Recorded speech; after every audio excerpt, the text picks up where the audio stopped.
117페이지 317면 빌립보서 제1장 오늘은 1절로부터 2절까지만 보겠습니다.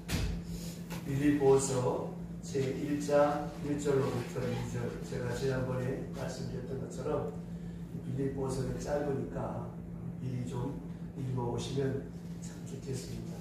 전에 제가 목회할 때 보니까 어떤 분들 다 외우더라고요. 늦잠 이렇게 안 되니까. 자, 오늘 1절로부터 2절 같이 읽겠습니다.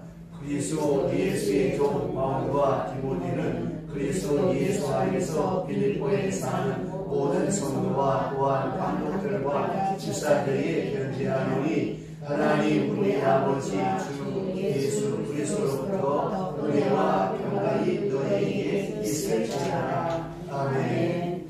늘 제가 강조합니다마는 뭔가 할 수 있다고 하는 것은 특권입니다.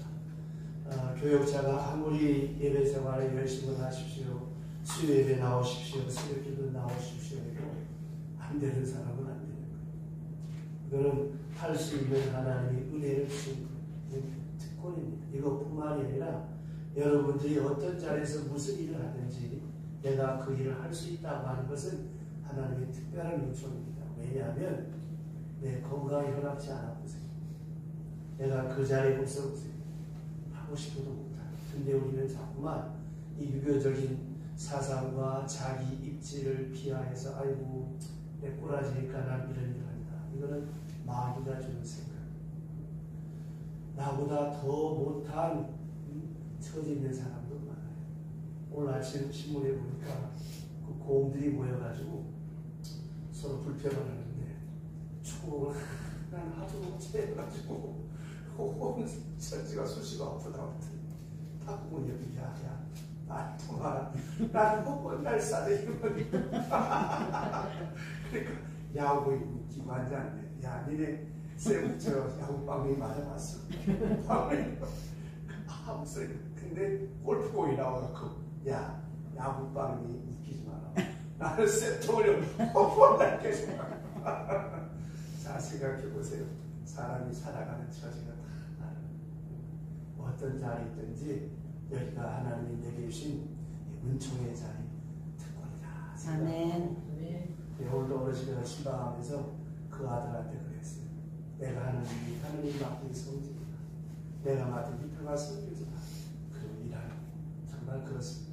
뭔가 할 수 있다는 것이 특권인데 오늘 이 빌립보서를 보게 되면 여기에 특징이 있습니다. 첫째가 순수한 복음이 있어요.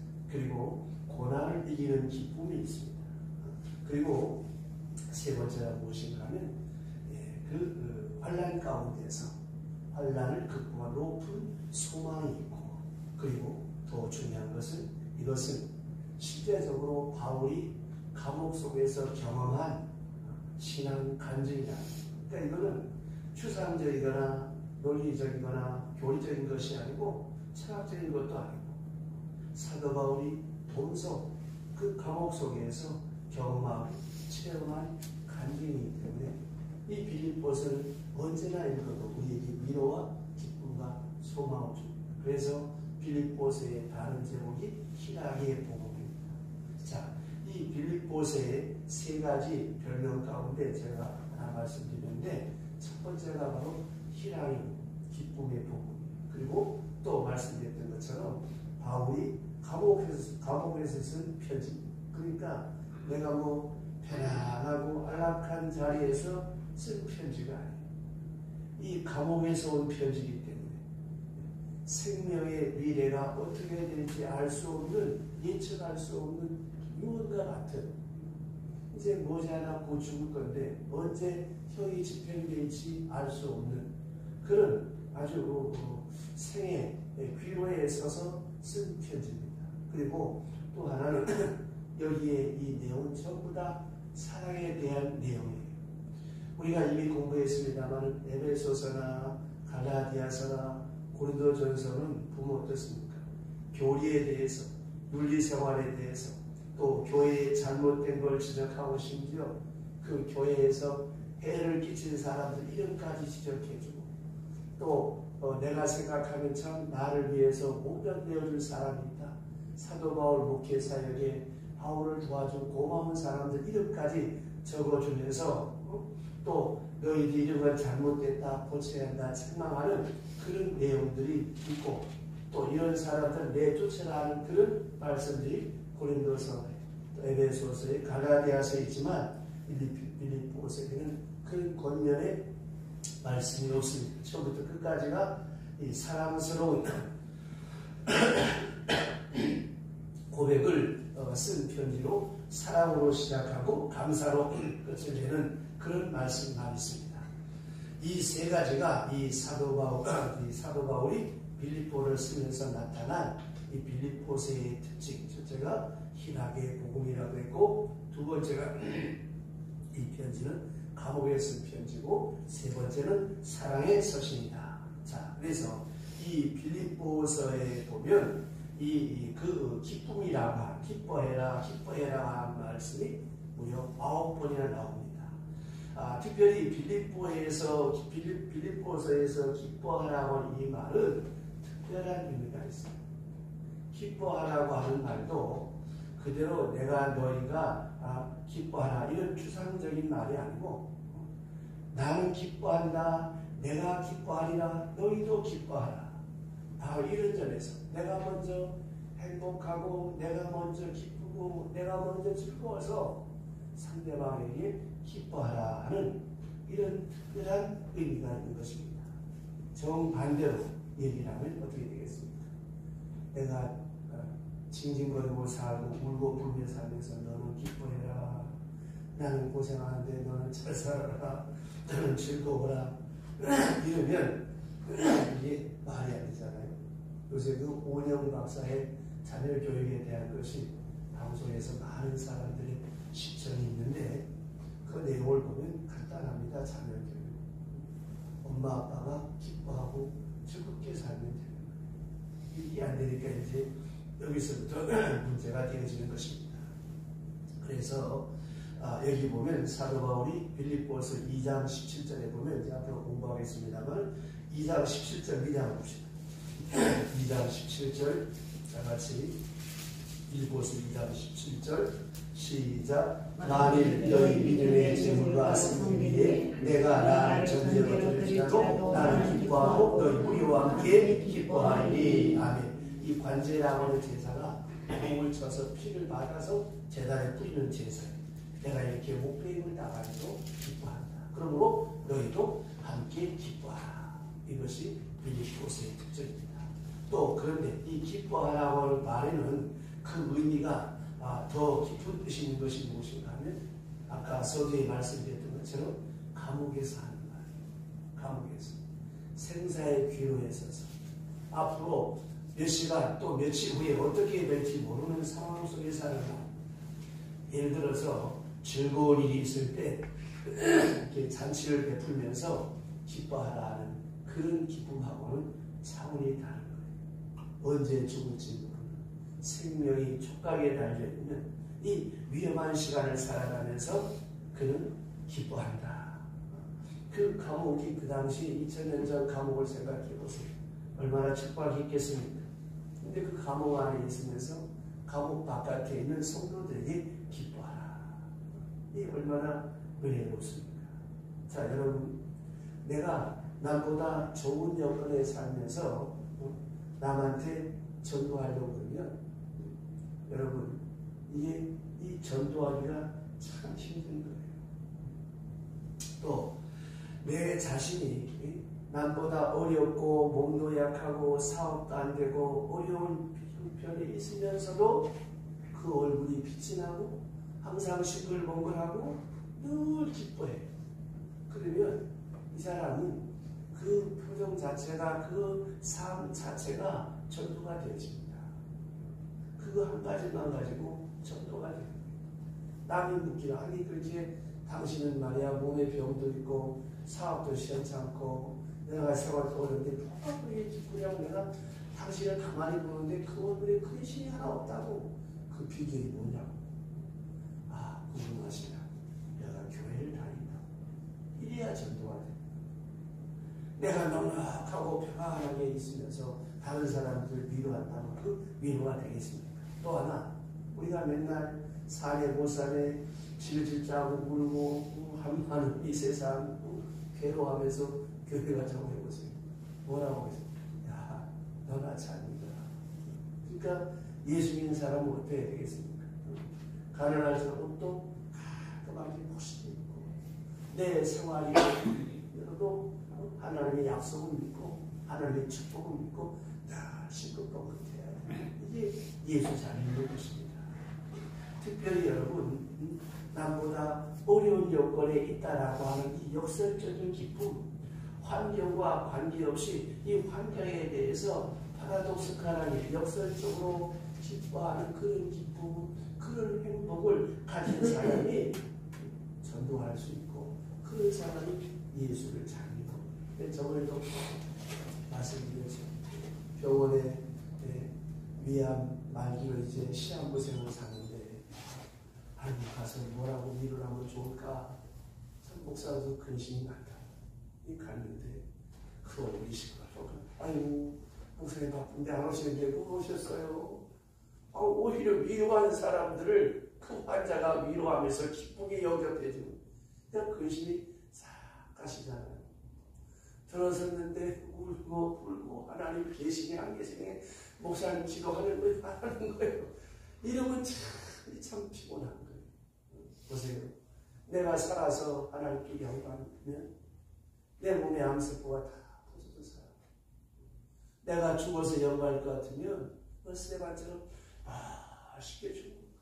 왜냐하면 죽음은 하늘나라를 가기 위한 하나의 관문이에요.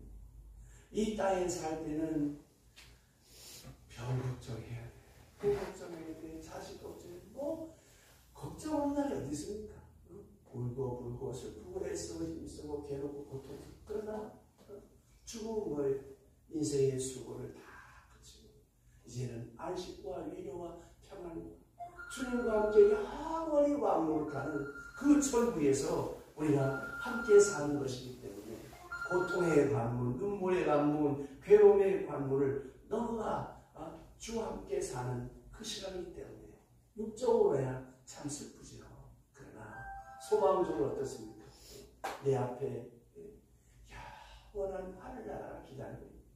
그래서 우리가 기뻐하는 것입니다. 그러니까 그런 의미에서 사도 바울은 지금 감옥에 있으면서 자기가 스스로 기뻐하고 또 기뻐하라. 얼마나 높은 차원의 기쁨을 우리에게 말하는가 하는 것을 볼 수가 있습니다. 자, 사도 바울이 이렇게 말함에 있어서 이 말할 자격도 있고 또 빌립보 교회들도 이 말을 들을 자격이 있는 것이 무엇인가 하면 이미 사도 바울이 이 빌립보 교회를 세워질 때 과정을 보면 바울이 2차 선교 여행을 떠날 때가 예수님 부활 그 주후라 그러죠. AD, 비포 BC는 비포 예수님 이전. 그러니까 사도 바울이 빌립보의 교회를 세울 때는 예수님 부활하신 다음에 52년, 중 52년경에 마게도니아 사람이 환상 중에 나타나가지고 우리를 도우라 하는 말을 듣고 이 수아시아로 돌아가려고 하다가 이 유럽으로 구라파로 이렇게 배를 타고 옮겨서 아시아에서 구라파로 이 복음이 제일 먼저 전파되는 그런 시간입니다. 이렇게 해서 이 마게도니아 이 구라파의 첫 성인 이 빌립보에 도착해서 복음을 전하는데 여기는 히브리 사람이 많지 않고 회당도 없어요. 요새 말하면 교회도 없어요. 낯선 곳입니다. 그런데 여기 도착해서 전도를 하는데 귀신 들린 사람이 있었어요. 그래서 그 귀신을 내쫓아줬더니 그 귀신 부리 돈 버는 사람이 사도 바울을 고발해서 사도 바울이 아주 무지하게 매를 맞고 이제 이 감옥에 갇히게 되어집니다. 아주 매를 맞고 죽을 지경이 되어 있습니다. 그렇게 돼가지고 생각하는 거예요. 저는 그 부분에 대해서 생각하기를 이렇게 전도하다가 귀신 내쫓았다고 해서 때리고 감옥에 지금 매를 맞고 들어가 있는데 그때 그 바울의 심정이 어땠을까? 우리 같으면 어떻게 했어? 아니 내가 뭐 죄를 졌나 못된 짓을 했나? 아니 하나님 이러실 수 있습니까?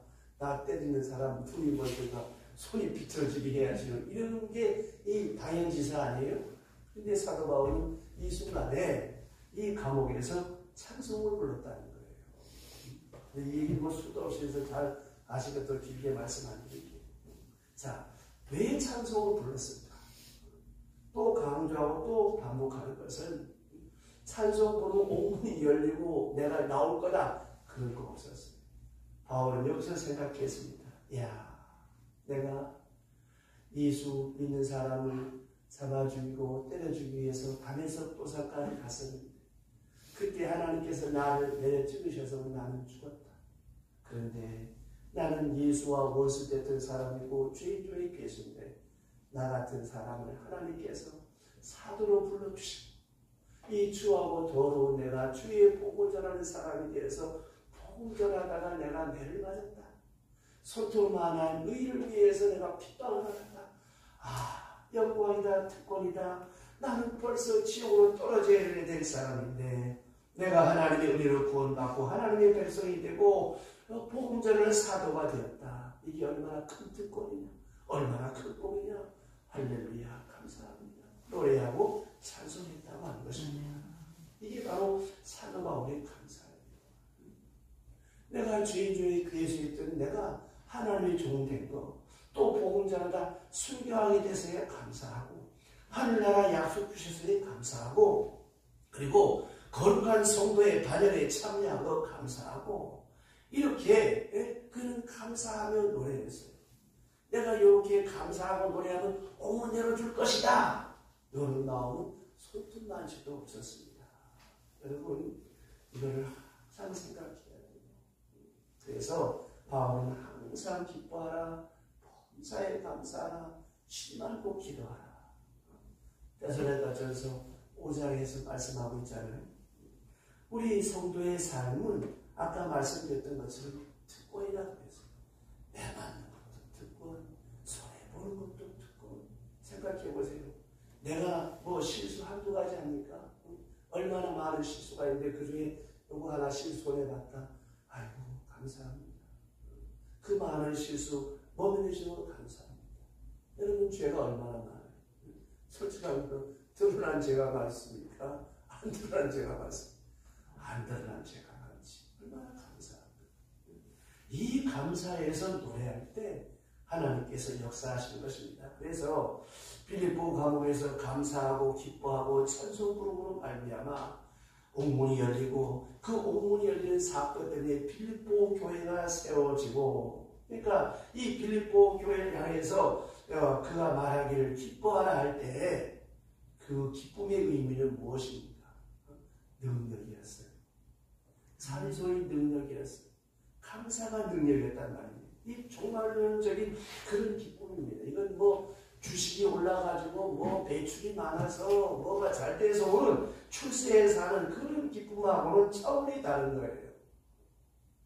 빌립보 감옥에 있었던 그 사건을 배경으로 해서 얻어지는 그런 신령하고 종말론적인 그런 기쁨, 그 기쁨 자체가 능력이었던 것입니다. 어떤 능력이었을까요? 죄를 이기고 의심을 이기고 사망을 이기는 능력, 또 악을 이기는 권세, 이런 능력이었습니다. 자, 그래서 여기 기뻐하라 할 때 그렇게 감상적으로 기뻐하며 사는 게 뭐 엔돌핀이 나와서 위생적으로 건강에 좋다 그런 차원이에요. 또 뭐 소문 만복내 뭐 가화만사성 그런 차원이 아니라는 겁니다. 이 기쁨이 모든 죄악을 이기고 모든 사망을 이기는 이런 권능, 그래서 옥문이 열려지는 이런 역사가 나타나는 것입니다. 그래서 지금 기뻐하라고 하는 말씀을 하고 있는 것입니다. 그런 의미에서 이 기쁨을 생각해야 되는 거예요. 그래서 이 빌립보서를 가르쳐서 기쁨의 복음, 희락의 복음. 그래서 이 희락, 이 기쁨은 곧 능력을 의미하게 되는 것입니다. 그러니까 여러분 어떤 상황 속에서라도 억지로라도 참 그리기가 어려워요. 목구멍까지 막 원망 불평이 올라가도 하나님 감사합니다. 아까 내가 공 얘기했죠. 서대에 맞는 통곡보다 몽댕이 맞는 쇠통을 맞는 것처럼 어떤 관계에서 감사합니다. 그 감사가 능력을 바라는 거예요. 이 사도 바울이 쓴 이 빌립보서를 보게 되면 먼저 아까 말씀드렸던 것처럼 이 빌립보서는 추후 63년부터 64년 사이에 사도 바울이 빌립보 감옥에서 쓴 것이고, 그럴 때에 이 빌립보 교인들이 위로금을 모아가지고 이제 사도 바울에게 보내는데, 이 빌립보 교회 자체가 여자들이 주축으로 돼서, 우리 교회도 그런 면에서 이 여자들이 주축이 돼서 세워진 교회라고 해도 과언이 아닌 것이, 처음 저 서대신동에서 교회를 시작할 때 제가 부목사로 있던 그 수영동교회 이 극성안의 여자 집단 두 분이 막 아주 막 열성적으로 이렇게 움직였어요. 그러다가 우리 서양희 집사님이 전세를 빼가지고 이제 함께 모여주고 수영동 교회가 또 돈을 모여주고 해서 서대신동 1가 137번지에 5천만 원 전세를 들어가게 됐던 거예요. 처음에 여자들이 모였고 처음에는 뭐 교인도 없었어요. 그러다 우리 김채성 권사님, 김정은 사님께 오시고 이렇게 하셨던 여기까지 왔는데, 이 빌립보 교회도 여성들이 주축으로 했는데, 특별히 거기는 루디아라고 하는 여성 사업가가 주축이 돼서 이 빌립보 교회를 세우다 보니까 여성 주도적인 교회가 되었어요. 자, 여성 주도적인 교회의 특징이 무엇인가 하면 사랑이 있고 능력이 있어요. 이렇게 제가 남전도회 모임이나 여전도회 모임 가면 아주 이 남전도회는 짜 대단히 시원찮아. 근데 여전도회 모임은 그렇게 후하고 아주 뭐 가지고 오는 게 많아요. 뭐 드세요 하는데 이 남자들은 별로 그럴 게 없어요. 만약에 이 빌립보 교회가 아마 남자들이었더라면 어떻게 됐을까? 사도 바울이 감옥에 갇혔으면 어떻게 생각했겠어요, 남자들? 뭐 우리 사도 바울 목사님 뭐 한두 번 가는 것도 아닌데 뭐 들락날락 하시겠지 뭐. 아마 그러고 말았을 거예요. 그러면서 뭐 죽지 않을 용치 아마 이 정도 생각했을 거예요. 그런데 이 빌립보 교회는 여성들이 많다 보니까 모성적 본능이 강하잖아요. 우리 사도 바울 목사님 얼마나 죽을까, 얼마나 괴로울까, 얼마나 배고플까. 그래서 에바프로디도 목사님을 보내가지고 위문금을 가지고 한겨울 동안 가서 추운 겨울 동안 잘 좀 보살펴드리고 사식을 넣어드리라고 해서 얼마의 기금을 모아서 이제 이 에바프로디도 목사님 편에 보냅니다. 그래서 사도 바울이 이것이 너무 고마워서 빌립보서 4장에 가서 보시면 너에게서 받은 것으로 인해 내가 풍족하다 하는 말씀이 있어요. 그러니까 감옥에서 사도 바울이 이렇게 자기가 목회하는 교회 교인들이 이렇게 헌금을 모아오고 또 그 교회 목사님까지 보내서 사식을 넣어주고 목사님 잘 모시라고 했을 때 얼마나 고마웠겠습니까? 그래서 사도 바울이 하는 말이 마게도니아를 떠날 때 주고받는 일에 참여한 교회가 너희 외에는 없었느니라. 이 말은 뭐예요? 바울이 교회를 얼마나 많이 세웠습니까? 정말 그렇게 많은 교회를 세웠지만 사도 바울을 위로하고 기쁨을 주게 할 만한 교회가 없었어요. 교인들이 많다고 해서 다 잘하는 거예요. 그 중에 몇 사람이 했던 것처럼 사도 바울이 많은 교회를 세웠지만 이 빌립보 교회가 이렇게 사도 바울을 적극적으로 도왔어요. 이미 우리가 고린도서를 공부하고 갈라디아서를 공부할 때 우리가 공부했던 것처럼 거기에 사도 바울이 고마운 사람 이름을 쭉 적어놓잖아요. 그래서 부르스길라와 아굴라를 생각하면서 저 사람들은 나를 위해서 목이라도 내어오는 사람이다. 너무 고맙게 생각했어요. 그것처럼 이 빌립보 교회 성도들에게 고맙다고, 이 감사하다고 하는 그런 말을 쓰기 위해서 감사의 마음을 담기 위해서 이 빌립보서를 쓴 것이고 첫 번째 이유고, 두 번째 빌립보서를 쓰게 된 이유는 현재 목사님이 에바프로디도라고 하는 젊은 목사님이 있는데 이 젊은 목사님에게 이 교인들이 돈을 모아가 주면서 로마로 보냈어요. 이 빌립보에서 로마까지는 굉장히 먼 길입니다. 가서 3개월 동안 사식을 넣어드리고 목사님을 잘 대접하고 잘 모시라고 이렇게 보냈는데 이 에바프로디도 목사님이 와가지고 그만 봉사하다가 덜컥 병에 걸렸어요. 지금처럼 의약품이 발달한 때가 아니니까 막 열이 올라가고 죽게 됐단 말이에요. 얼마나 참 난처하겠습니까? 이 소문을 또 빌립보 교회 교인들이 들었어요. 혹 데려갔다가 혹 붙인 셈이 되었습니다. 그래서 사도 바울에게 위로를 주러 왔다가 이 에바브로디도가 병이 났으니까 이 사도 바울이 얼마나 괴롭겠습니까? 또 바울에게 이렇게 에바브로디도를 보낸 교인들이 또 얼마나 괴롭겠습니까? 그래서 이 사도 바울이 빌립보 교회를 향해서 이 편지를 쓰는 거예요. 나 때문에 에바브로디도 목사님이 객지 가서 죽게 되면 안 되겠다 해서 이 사도 바울이 에바브로디도를 위해서 얼마나 많이 기도했겠어요. 또 빌립보 교인들도 얼마나 많이 기도했겠어요. 본인도 얼마나 간절히 기도했겠습니까? 아니 목사님 도와드리러 왔다가 내가 병들었으니 목사님께도 누가 되고 교회도 걱정거리게 되고 이만저만 하나님의 영광을 가리게 생겼단 말입니다. 이렇게 기도하는 동안에 하나님께서 그를 여기셔서 병을 낫게 했습니다.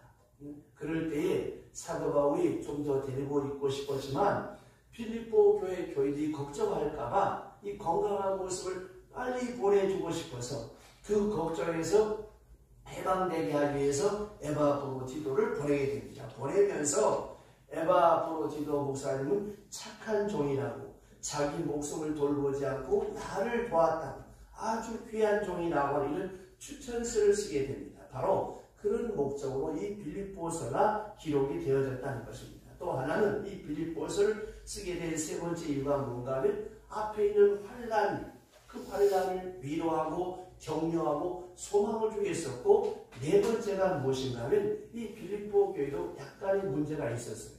뭐냐면 아까 말씀드렸던 것처럼 여성은 뭐라 그랬습니까? 모성애가 있고 사랑이 있잖아요. 이 여성적인 사랑은 참 아름답고 좋지만 이 여성에게 이 장점은 사랑이, 단점은 뭘까요?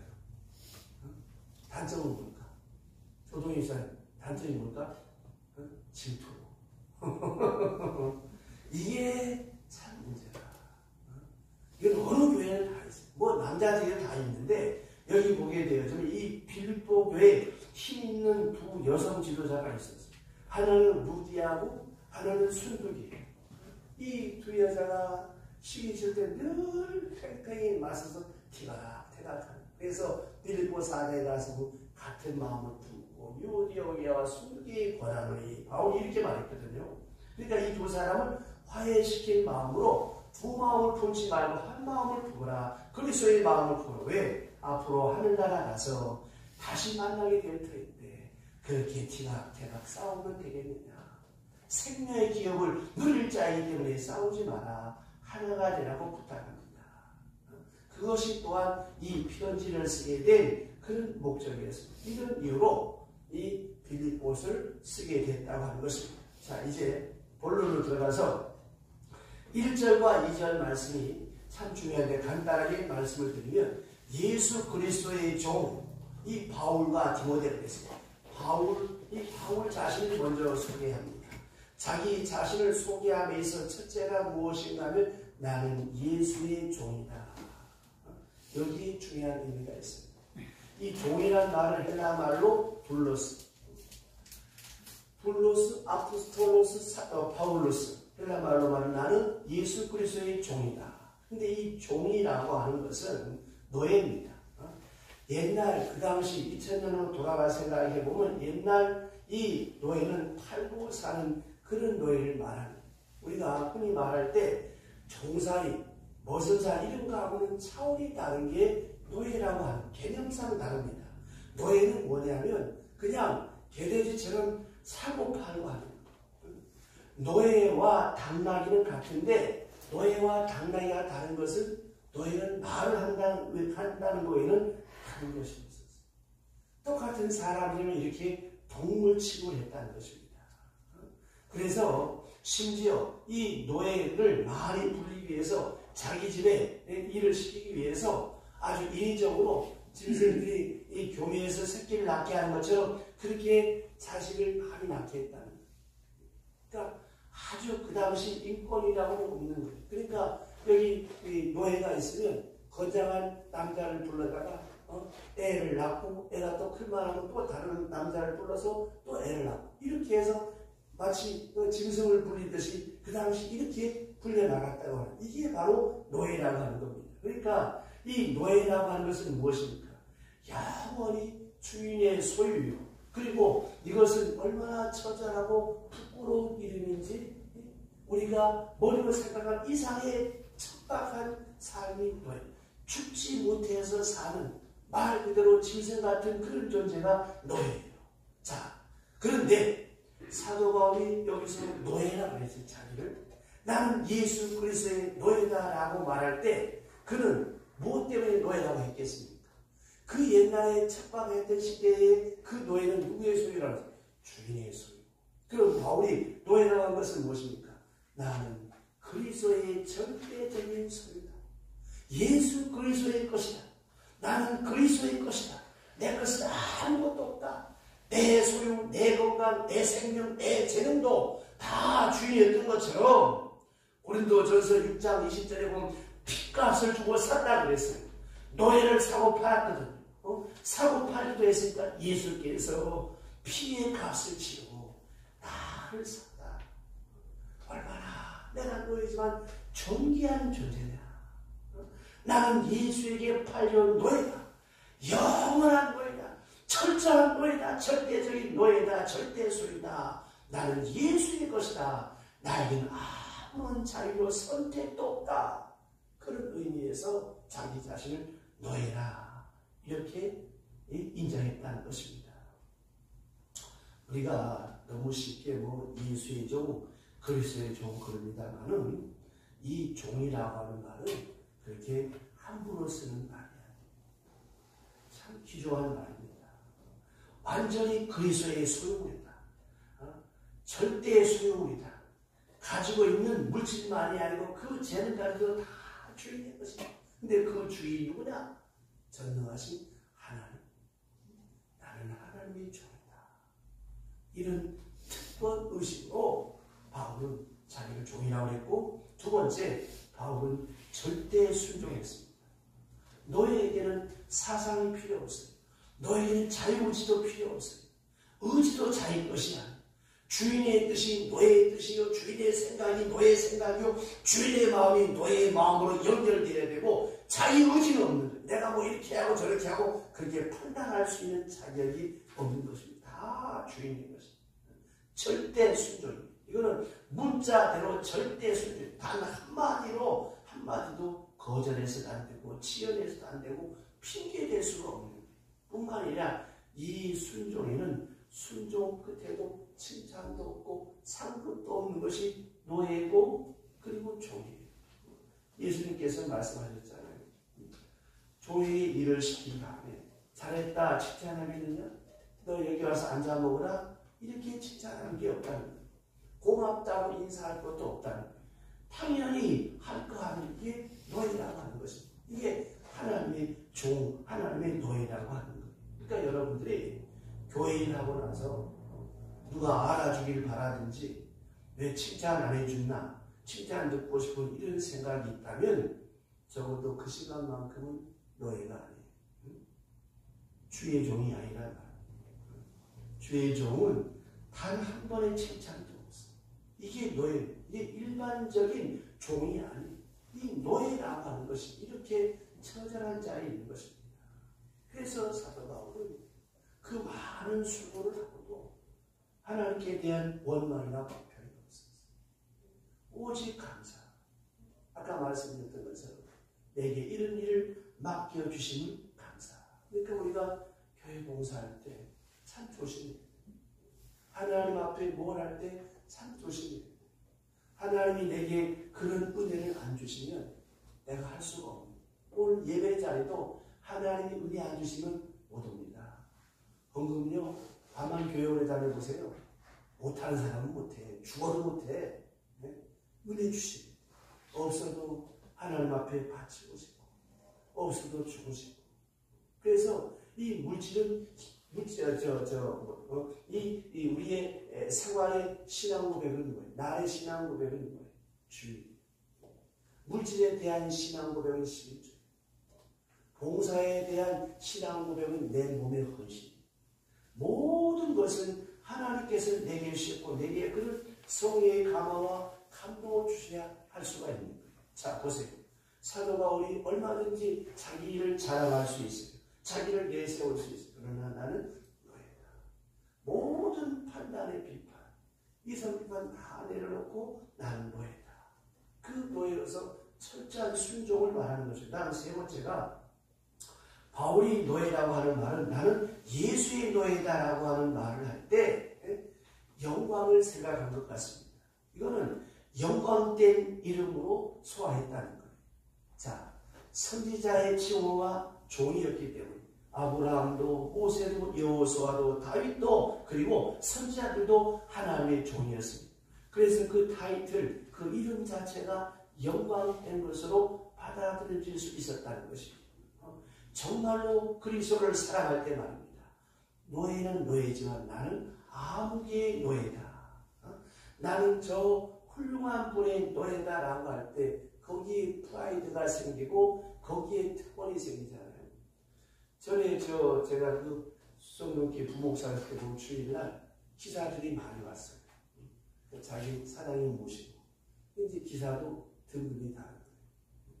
높은 자리에 있는 기사는 그 사장님들 빚을 덮고 좀 작은 적이 좀 작고 여러분 같은 기사도 청와대 대통령 모시는 차를 모는 기사하고 차원이 다르잖아요. 내가 종이라도 사대부 집안의 대감님 종하고 저 변방에 있는 시골 사또 종하고 같아 틀리잖아요. 사도 바울은 전능하신 하나님 아들 예수 그리스도의 종이라고 하는 이 특권을 가지고 있었다는 거예요. 자, 그래서 이런 특권을 가지고 사도 바울 오늘 성경에 보면 빌립보에 사는 모든 성도라는 말이 있어요. 이 성도라는 말은 헬라 말로 하기오스라는 말이고 히브리 말로는 카도시라고 하는 말인데 이 하기오스라고 하는 건 헬라 말이고 카도시라고 하는 말은 히브리 말 둘 다 뜻을 같습니다. 이 말의 뜻은 무엇인가 하면 거룩하다고 하는 뜻입니다. 그러니까 거룩한 무리가 바로 성도라고 하는 것입니다. 이 거룩이라고 하는 말은 무엇으로부터 떠났다라고 하는 그런 뜻이에요. 그래서 특별한 것입니다. 그럼 뭐가 떠났다는 것이냐? 자, 생각이 떠나야 돼요. 어떻게? 세속적인 생각에서 떠나고 의식이 구별되어지. 목적도 구별되고 의복도 구별되고 운명도 구별돼요. 이게 바로 성도라고 하는 것입니다. 그러니까 여러분 우리가 예수 믿고 세례받을 때 거듭났습니까? 할 때 물어보면 제대로 아는 사람이 없어요. 뭐가 거듭났냐? 첫째는 인생의 목적이, 인생의 가치관, 세상을 보는 눈이 이게 바뀌어져야 돼. 어떻게 바뀌어지느냐? 인본주의가 아니라 하나님 중심으로 세상을 보고 목적도 하나님의 영광을 위해서 예수보다 귀한 것은 없다. 전에는 돈이 최고였는데 예수가 더 귀한. 이게 바뀌어져야 돼. 그래서 성도라고 하는 것은 생각으로부터 구별, 의식으로부터 구별, 목적으로부터 구별, 옷도 구별해 있고 운명도 구별된 이게 바로 성도입니다. 그러니까 세상으로부터의 구별된 생각, 구별된 사상, 구별된 목적을 가지고 살아가는 것이 예수 믿는 성도고 또 빌립보에 사는 성도입니다. 그래서 그리스도의 편으로 하나님 편으로 구별된 사람을 지칭하는 말이 성도라는 것입니다. 그리고 이제 오늘 뒤에 나옵니다만 예수 그리스도 안에서라고 하는 말이 있습니다. 예수 그리스도 안에서. 자, 이 예수 그리스도 안에서 헬라말 엔 크리스토, 영어로 인 크라이스트. 이 그리스도 안에서라고 하는 말이 참 중요한데 이 엔 크리스토라고 하는 이 짧은 말을 가지고 박사학위 논문을 쓴 사람이 수십 명 있을 만큼 그만큼 중요한 말이에요. 왜 중요하냐면 이것은 철학과 구별이 되고 도덕과 구별되는 것입니다. 인 크라이스트라고 하는 말 속에는 종교성을 의미하는 거예요. 다시 말씀드리면 그리스도와의 신비로운 연합, 그리스도 안에 살아간다고 하는 실제적인 삶을 말하는 거예요. 그러니까 그리스도 안에서 생각하고 그리스도 안에서 장사하고 그리스도 안에서 먹고 그리스도 안에서 계획하고 그리스도 안에서 모든 생활을 하는 것을 인 크라이스트, 그리스도 안에서라고 하는 말이에요. 그러니까 가장 신비로우면서도 실제적인 것을 말하는데 우리 그리스도인의 생활을 한마디로 표현하면 뭐예요? 예수 안에 사는 삶, 그리스도 안에서 생각하고 그리스도 안에서 말하고 그리스도 안에서 목적을 가지고 살아가는 삶, 이게 바로 그리스도 안이라고 하는 것입니다. 얼마나 이 말을 사도 바울이 이 바울 서신 가운데서 이 말을 많이 쓰는가 하면 예수 그리스도 안에서라고 하는 말을 무려 48번, 그 다음에 그리스도 안에서라고 하는 말을 34번, 주 안에서라고 하는 말을 바울이 50번 이렇게 사용할 만큼 이 단어가 중요한, 그러니까 사도 바울이 쓴 편지 가운데는 그리스도 안에서, 주 안에서 계속 이런 말을 쓰고 있는, 그만큼 그리스도 안에 산다라고 하는 의미가 그만큼 높고 귀하다는 거예요. 마지막으로 하나 더, 여기 보면 은혜와 평강이 있을지어다 그랬습니다. 이 은혜라는 말은 헬라 말로 카리스고 기쁨이라고 하는 뜻입니다. 또 평강이라고 하는 말은 히브리 말로 에이레네라고 하는 말인데 이거는 샬롬입니다. 그러니까 헬라 말로는 에이레네, 이게 헬라식으로 축복과 히브리식의 축복을 동시에 말하는 거예요. 중요한 것은 이 축복의 근원이 누구냐? 하나님 아버지, 우리 주 예수 그리스도 안에서 2절 보십니다. 2절 다 같이 큰 소리로 시작. 하나님 우리 아버지 주 예수 그리스도로부터 은혜와 평강이 너희에게 있을지어다. 아멘. 자, 왜 이 말이 중요하면 여러분 복의 근원자가 누구예요? 하나님. 은혜와 평강의 근원자도 하나님. 우리는 이 하나님 은혜 안에 그리스도 안에서 평강과 축복이 임한다라고 하는 것을 꼭 기억해야 됩니다. 그래서 사도 바울이 주 예수 그리스도로부터 은혜와 평강이 있을지어다 이렇게 마지막으로 축복하고 있습니다. 그리스도 안에 살아가는 저와 여러분 모두에게 은혜와 평강이 함께 하시기를 주의 이름으로